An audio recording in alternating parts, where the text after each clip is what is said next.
Shalom to everyone. Me Naila from Alpha Bible College. Thank you for watching my videos. YouTube पर भी जो मेरा channel है Straight from the Bible with Naila के नाम से थैंक यू, आप उसे लाइक और सब्सक्राइब कर रहे हैं and specially the comments you are giving on YouTube are really encouraging for me. Thank you so much. God bless you all.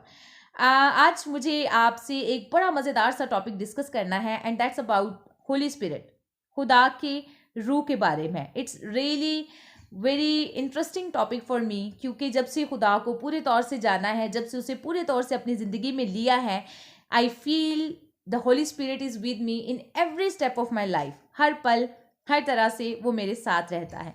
खुदा उनके शुक्रगुजार हैं, खुदा का रूह हमारे साथ रहता है और इसके साथ साथ हमें ये भी कोशिश करनी चाहिए कि हम उसके रूह को रंजीदा ना करें, वरना अगर हम उसकी रूह को रंजीदा करते हैं तो खुदा का रूह हमसे जुदा भी हो जाता है. हमें पूरी कोशिश करनी चाहिए, लेकिन ये सब भी तभी मुमकिन है जब खुदा का रूह हमारे साथ होता है, क्योंकि हम अपने हिम्मत और अपनी भरोसे कुछ नहीं कर सकते.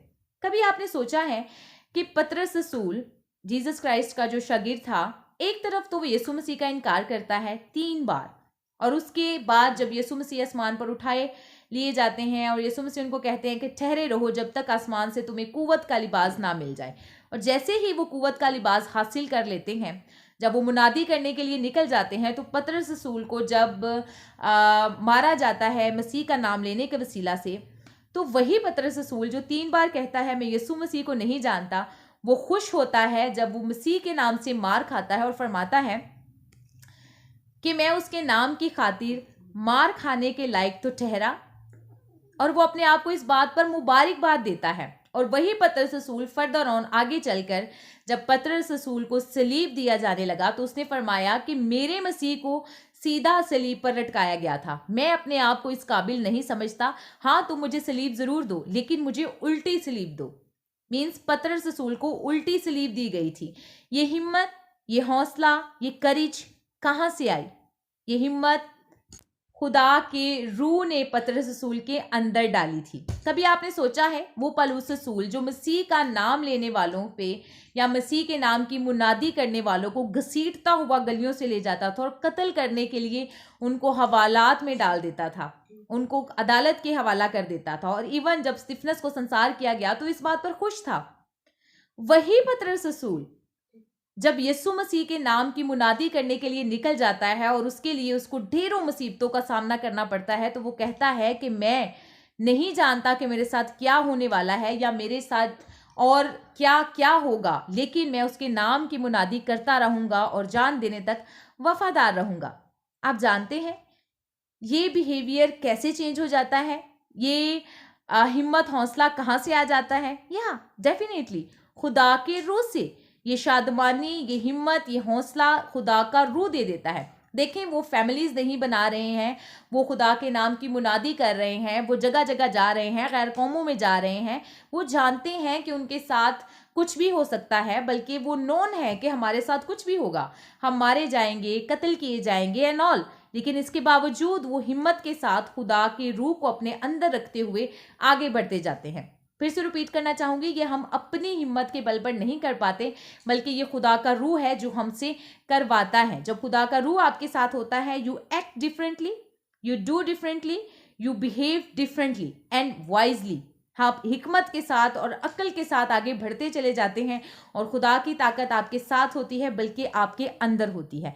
और आप जो भी काम कर रहे होते हैं, खुदावन का रूह उसमें आपकी मदद करता है. इवन फरमाता है जब तुम्हें लोग घसीटेंगे, अदालतों के हवाला कर देंगे, तो प्लीज़ मत घबराना कि तुम्हें क्या कहना है. तो पौलुस रसूल इसीलिए फरमाते हैं कि मेरा जीना मसीह है और मेरा मरना नफ़ा है. मीन्स जब तक जीऊँगा मैं मसीह की मुनादी करूँगा, और जब मर गया तो ये तो और ज़्यादा नफ़ा की बात है कि मैं अपने मसीह से जा मिलूँगा. तो यही है होली स्पिरिट जो आपके साथ होता है, तो फिर आप डिफरेंटली एक्ट करते हैं. आपके अंदर एक शादमानी होती है, आप परवाह नहीं करते चीज़ों की. तो चलिए इसी बात को आज हम खुदा के कलाम में से सीखेंगे और समझेंगे. मेरे साथ निकालिएगा पहला शमूएल चैप्टर है 5 और 6.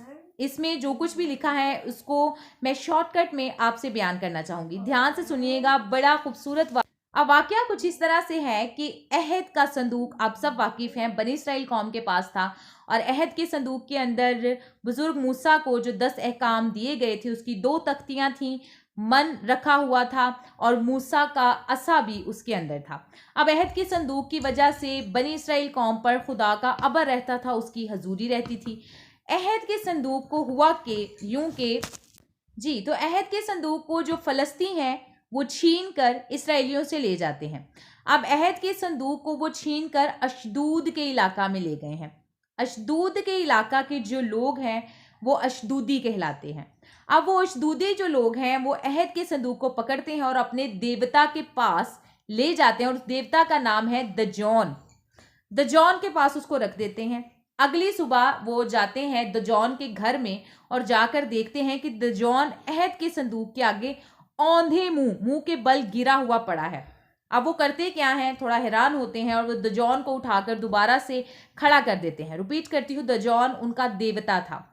अब अगले दिन सुबह वो फिर से जाते हैं तो क्या होता है कि दजौन की जो हथेलियां हैं वो कटी पड़ी होती हैं और उसका गला भी धड़ से कटा पड़ा होता है अहद के संदूक के सामने और वो औंधे मुंह गिरा पड़ा होता है। वो बहुत हैरान होते हैं, खैर लेकिन वो इग्नोर करके और उसको दजौन को उठाकर फिर वहां से चले जाते हैं।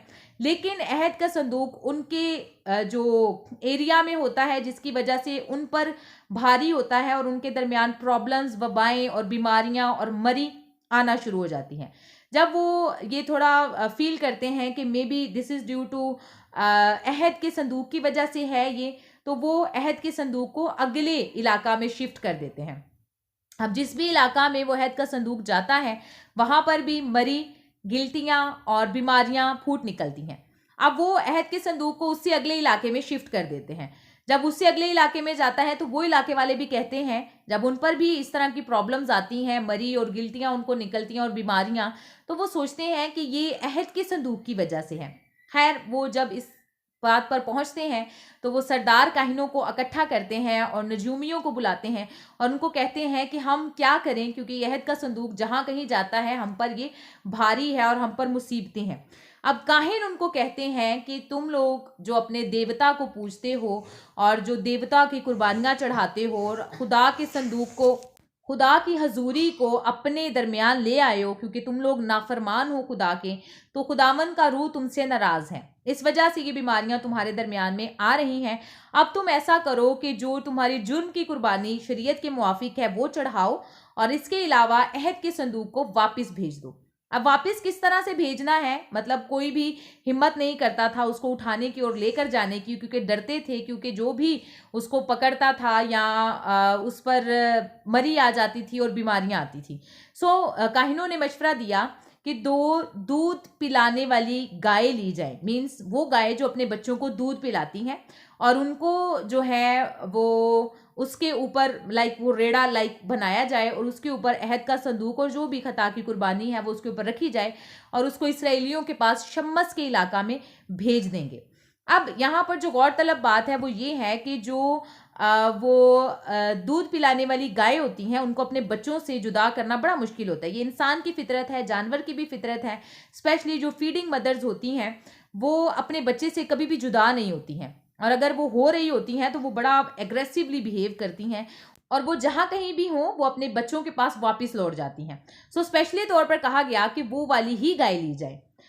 अब खैर उन्होंने वो गाय 2 ले ली और उनको जो है वो अहद के संदूक को और जो खता की कुर्बानी उन्होंने काहिनों ने उन्हें बताई थी वो उन्होंने उसके ऊपर रखी और उसको जो है वो रवाना कर दिया शम्मस के इलाका में। अब काहिनों ने कहा कि अगर तो वो गाय अपने बच्चों के पास वापस लौटी, इट मीन्स कि वो वबा जो थी वो खुदा की तरफ से नहीं थी, और अगर ये गाय भागती हुई शम्मस के इलाका में बनी इसराइल कौम के पास पहुंच जाती हैं तो हम जान जाएंगे कि ये वबा खुदा की तरफ से ही थी। अब होता क्या है, जैसे ही वो गाय को लेते हैं और उसके ऊपर अहद का संदूक और जो कुर्बानी उन्होंने गुजरानी थी वो उसके ऊपर रखते हैं तो फिर वो उसको लेकर जो है वो रवाना करते हैं। अब नॉर्मल एक्ट जो फितरती अमल है वो ये होना चाहिए कि वो गाय अग्रेसिवली बिहेव करें और वो अपने बच्चों के पास लौट जाएं, लेकिन क्योंकि खुदा का रूह अहद के संदूक में था और वो चाहता था कि वो बनी इसराइल में वापस लौट जाए, इस वजह से वो गाय धाड़ती हुई तेज रफ्तारी के साथ बगैर दाएं और बगैर बाएं मुड़े भागती हुई फुल तेजी के साथ शम्मस के इलाका में पहुंच जाती हैं। और जब बनी इसराइल कौम वहां पर देखते हैं कि शम्मस के इलाका में वो गाय पहुंच चुकी हैं और उस पर अहद का संदूक रखा हुआ है, तो वो एक्साइटेडली उस अहद के संदूक को रिसीव करते हैं, खुदा के आगे कुर्बानियां चढ़ाती हैं एंड ऑल। इसको आप दोबारा रीड कर लीजिएगा। अब ये पूरा वाकया बताने का मकसद आपको ये है, अब गाय को कैसे रिएक्ट करना चाहिए था, अपने बच्चों के पास वापस चला जाना चाहिए था। फितरत का अमल यही है, जब खुदा का रूह हमारे साथ होता है तो हम अपने फितरती अमल को छोड़कर खुदा के रूह और उसकी मर्जी के मुताबिक भागे चले जाते हैं, दौड़े चले जाते हैं। पौलुस रसूल फरमाता है, मैं अपने निशान को देखता हूं और उसकी तरफ दौड़ा चला हुआ जाता हूं। बाइबल मुकद्दस का खुदा, यहोवा खुदा और उसका रूह जब हमारे साथ होता है, then we act differently, then we behave differently, और हमें कोई परवाह नहीं होती। हमारी नौकरी एक तरफ, हमारे बच्चे एक तरफ, हमारी बीवियां, हमारे हस्बैंड्स एक तरफ। मैं बिल्कुल भी ऐसा नहीं कह रही कि आपको इन सब के साथ मिसबिहेव एंड बिल्कुल भी अच्छे तरीके के साथ नहीं रहना चाहिए और एंड ऑल, नेगेटिव मत लीजिएगा। लेकिन मैं पॉजिटिव बात कर रही हूँ कि कोई भी चीज़ आपके रास्ते में अगर आती है तो आप उसकी परवाह किए बगैर अपने निशान की तरफ, जो खुदा आपसे काम लेना चाहता है, उसकी तरफ दौड़ते हुए चले जाते हैं। आप बिल्कुल किसी चीज़ की, किसी एज़ार रसानी की, किसी परेशानी की, किसी मार खाने की, किसी कत्ल किए जाने की, किसी टॉर्चर किए जाने की, किसी डिस्टर्बेंस की परवाह किए बगैर अपने निशान की तरफ दौड़ते चले जाते हैं। And that is not you. ये आप खुद से नहीं कर पाते हैं, बल्कि ये खुदा का रूह जो आपके अंदर होता है वो आपसे करवाता है। जस्ट लाइक ये गाय जो दूध पिलाती थी, इनका फितरती अमल था कि अपने बच्चों की तरफ लौट के जाना, और वो लौट सकती थी, लेकिन खुदा का रूह उनको कहां पर ले गया? शम्मस के इलाका में बनी इसराइल कौम के पास अहद के संदूक को पहुंचाने के लिए। तो यही है वो खुदा का रूह। अब आप सबको अपनी जिंदगियों पर गौर करने की जरूरत है कि क्या खुदा का रूह आपके साथ है? क्या आप अपने फितरती अमल, कोई भी जो आप में गुनाह है, गलतियां हैं, खताएं हैं, क्या आप उसको छोड़ रहे हैं या छोड़ने की कोशिश कर रहे हैं, या आपके अंदर वो गुनाह कम होता जा रहा है? जो आप कल थे, क्या आप आज भी वही हैं या बदलने की कोशिश कर रहे हैं? और अगर ये चीज़ें आपके अंदर बदल रही हैं, इट मीन्स कि खुदा का रूह आपके साथ है, अगर आप उसके कलाम की तरफ बढ़ते चले जा रहे हैं। लेकिन अगर आप वहीं के वहीं खड़े हैं तो आप जान लीजिए खुदा का रूह आपके साथ नहीं है, and that's a dangerous thing कि जब खुदा का रूह हमारे साथ ना हो। कोशिश करें प्लीज़, खुदा के रूह को हासिल करें, और ये मुश्किल नहीं है।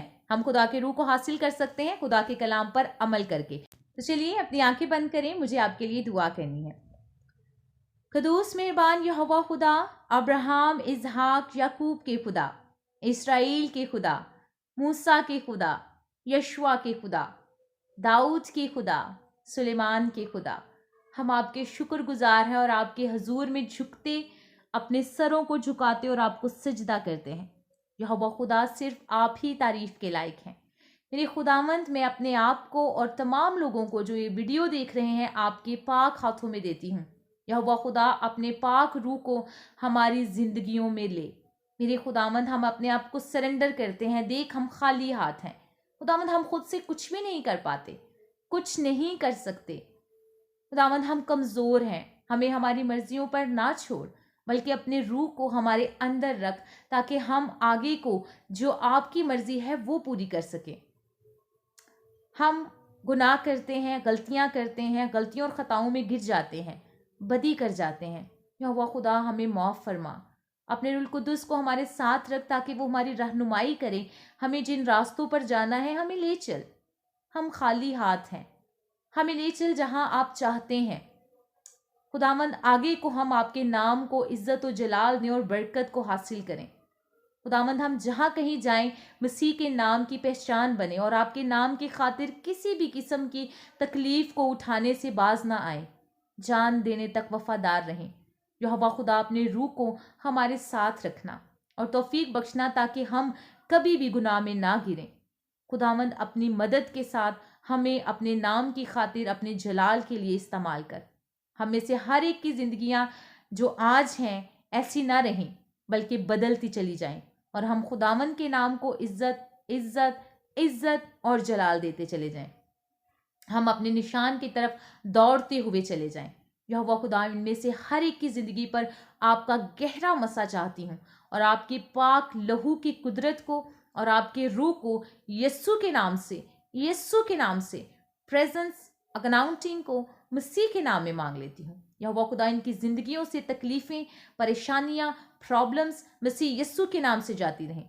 हर तरह से स्ट्रांग करना, और खुदावंद का रूह इनके अंदर मांग लेती हूँ। और जब आपका रूह हमारे अंदर होगा, हम सब के अंदर होगा, हम खुदावंद के नाम को इज्जत जलाल देंगे और खुदावंद की बादशाही में शरीक होने के काबिल हो सकेंगे। यहोवा खुदा हमें ऐसा बना कि हम आपको पसंद आ जाए। हमारी मदद फरमा खुदावंद, क्योंकि आप नहीं चाहते किसी की हलाकत हो, बल्कि चाहते हैं कि हर एक की तौबा तक नौबत पहुँचे। जितने लोग भी इस टाइम मेरे साथ हैं, ये जहाँ कहीं भी जाएं, खुदावंद की हजूरी को महसूस कर पाएं और अपनी ज़िंदगियों से खुदावंद के नाम को जलाल दे पाएं। मसीह यीशु के पाक कादिर बबरकत नाम में मांगती हूँ, आमीन। Thank you so much, God bless you all. खुदावंद की हजूरी आप महसूस कर सकते हैं जब खुदावंद को आप अपनी ज़िंदगियों में आने देते हैं। Thank you so much.